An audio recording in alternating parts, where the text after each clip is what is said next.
Every road hides a story. This one begins at exit 17. I never thought I'd be the guy posting on Reddit, but I honestly don't know what else to do with this.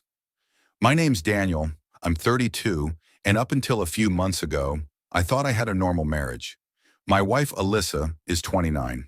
We've been together for 6 years, married for 4, and for most of that time, everything seemed solid. Or at least, I thought it was. Alyssa's a nurse, or at least that's what she's always told me. She worked at the local hospital, and lately, she'd been doing a ton of night shifts. At first, I didn't think much of it. We needed the money, and I respected her for stepping up. But after a while, something started feeling off. She'd come home in the mornings exhausted, but not in the usual way. Her scrubs looked different, like she'd changed into them after leaving the house. She smelled faintly like perfume, not hers and definitely not something they'd allow in a hospital. When I asked, she'd just sigh and say, "Babe, it's been a rough night. Please don't start."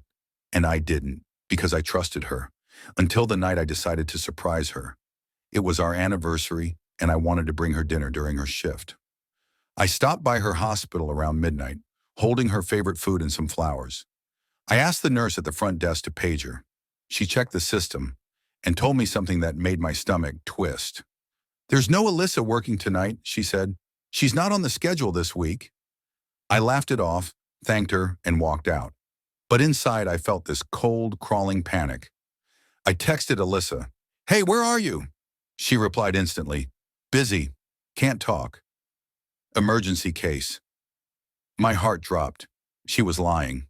I drove around for almost an hour, not sure where I was even going, until I remembered something. A small diner on the edge of town. We used to go there back when we were dating. I don't know why, but I felt this pull to check it, and that's where I saw her, sitting in a booth by the window, not in scrubs, in a red dress, across from a man I'd never seen before. I didn't confront her then. I couldn't. I just sat in my truck, gripping the steering wheel so hard my hands hurt. They laughed. He touched her hand. She smiled the way she used to smile at me. She left with him an hour later. I followed. They drove to a motel. I wanted to look away, but I couldn't. I didn't go inside. I just sat there for 3 hours staring at that door. Around 3 a.m., she came out alone, hair messy, looking guilty as hell. I drove home before she could see me. The next morning, she walked in, acting like nothing happened. I asked how work was, and she said, "Rough night. We lost a patient." I looked her dead in the eye and said, "Yeah? What was his name?" Her face drained of color. That's when she realized I knew. She cried, said she was sorry, said it was a mistake. But then things got weird. The guy she was seeing, his name was Mark, called my phone 2 days later. I don't even know how he got my number. He said, "We need to talk." She's not who you think she is. I thought he was just trying to justify what they did, but curiosity got the better of me. We met at a coffee shop, and what he told me made my blood run cold.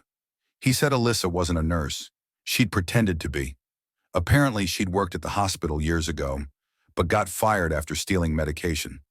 Since then, she'd been lying to me, saying she still worked there while living off my paycheck and extra cash she made on the side.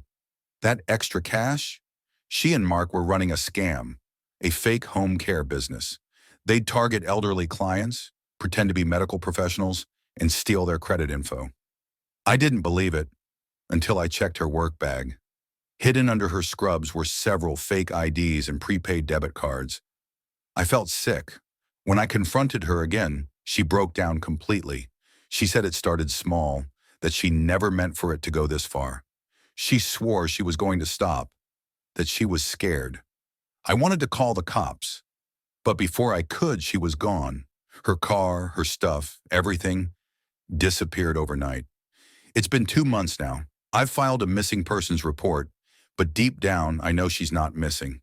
She's hiding. Every few weeks, I get these weird phone calls. Blocked numbers, no voice, just breathing. Once I swear I heard her whisper my name before hanging up.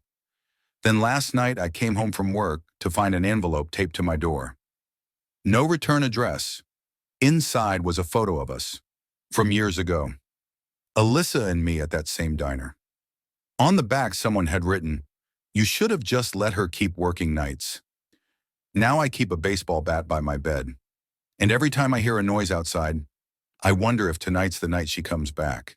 Because if she does, I don't know if it'll be for me or because of me. Every story takes a turn and ends at exit 17. See you at the next exit.